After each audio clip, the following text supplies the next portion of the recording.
Hey everybody, thanks so much for tuning into tonight's episode of Call the Cops. First things first, happy St. Patrick's Day, and of course, as was the case in the earlier show, we'd like to also offer our thoughts and prayers to the family of Michael Bear.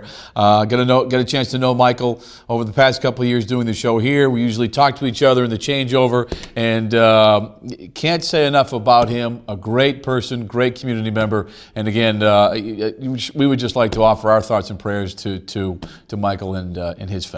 All right, that said, we know pedestrian safety is always a big issue, not only here in the city of Boston, but in any city for that matter. So the city recently put together a PSA, if you will, a public service announcement specifically geared or designed to talk about pedestrian safety. Essentially, this PSA says pedestrian safety is a two-way street, which means motorists and pedestrians both need to pay attention and be respectful of the other. But as I said, the city recently, with the help of Mayor Menino and Commissioner Davis, put together a PSA, which we would like to show you as soon as it's ready to roll. So guys, take it away.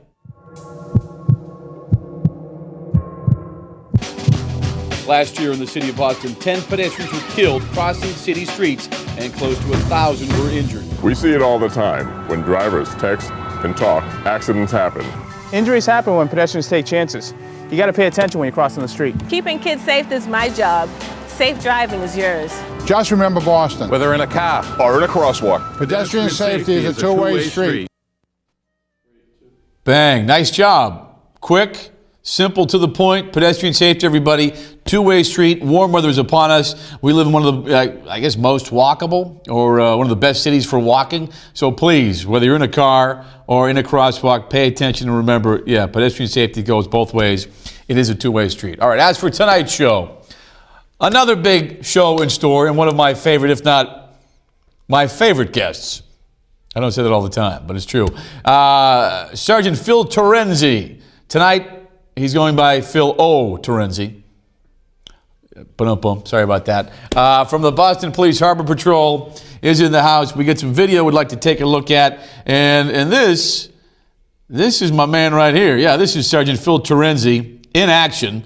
This is the Jamaica Pond, a couple months ago?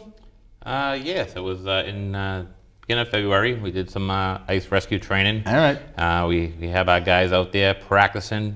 We never really want to go out on the ice and save somebody if we don't have to. We prefer people staying off the ice. That was you on the ice, and we're going to talk about that in a second. But before we get to that, we wanted to tease people first. So that's what we got. Other stuff we want to tell you about. Promotional ceremony recently took place over the JFK Library.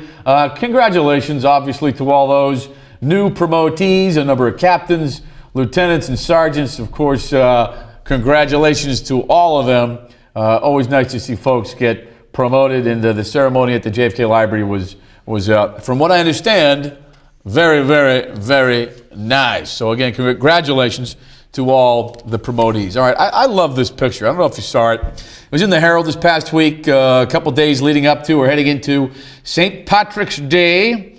Members of the BPD Gaelic column, we like to call them the pipes and the drums, out and about, heading into or leading up to St. Paddy's, just essentially spreading some St. Patrick's Day cheer. I love these guys. I love this group. I love what they represent. They make the department look so good, and they were at the Franciscan Hospital for Children. This was Joe Cheevers banging on the drum, and again, just making some kids smile. Pipes and drums. Gotta love it. They just do some great stuff. And I think they're in Ireland as we speak. All right, Maria Stefanos. Why do I show you Maria Stefanos? No, she's not my ex-girlfriend. Let me dispel those rumors now. No, Maria was nice enough to recently help out with a BPD fundraiser. She stopped in. She was great. She did a great job, and we're very grateful that she helped out. It was awesome. All right, that's Sergeant Mike O'Connor. Now, I know you know who he is because we have Mike on the show. We've had him on the show before. He heads up the Boston Police Explorer program, and it's a group of young kids, high school kids, who one day would like to become or get involved in law enforcement.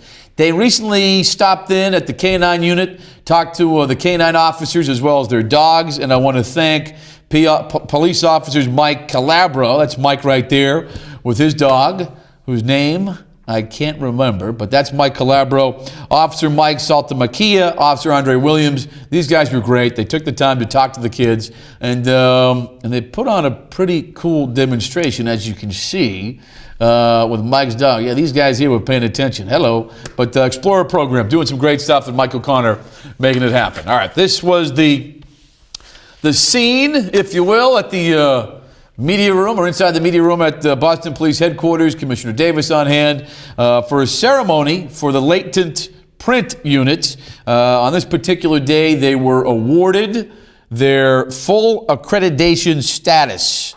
There's the group right there, good-looking crew for sure. And the latent print unit is led by Jennifer Hannaford. There's Jen right there. We asked her about full accreditation status. What does it mean? And Jen tells us to have the latent print unit receive full accreditation status, well, it's a good thing, and really a good thing for the folks in the city of Boston. I think a successful certification through the American Society of Crime Lab Directors Laboratory Accreditation Board means we're pretty awesome. It does. And again, I talk about that quality product being delivered. We have shown them that we've set up a rigorous quality control and quality assurance program so that we can offer our citizens the best work coming out of this department in the area of latent prints. Good stuff, Jen, and Jen tells me she's going to be on the show soon. All right, Boys and Girls Club, the place to be, the West End house over in Brighton. Charlie Moore, you know Charlie, he was on the show talking about the basketball tournament he put together. It was phenomenal. Over 100 kids involved, and even, a couple of Boston Celtics stopped by, and Charlie said having the Celtics there, well, it meant a lot because they said all the right things to the kids. Take a listen to Charlie. People always say, when you're that age, you look up to the people, your role models.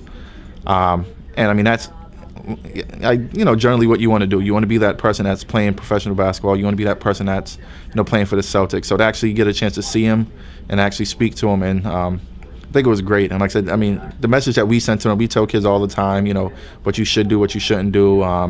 And coming from us, it's like, yeah. Hearing it from a professional athlete, especially someone who Big Baby and Tony Allen, who actually grew up in a lot of these kids did, in the same type of neighborhood. To hear it from them, I think it was a little bit more heartfelt and a little bit more realistic.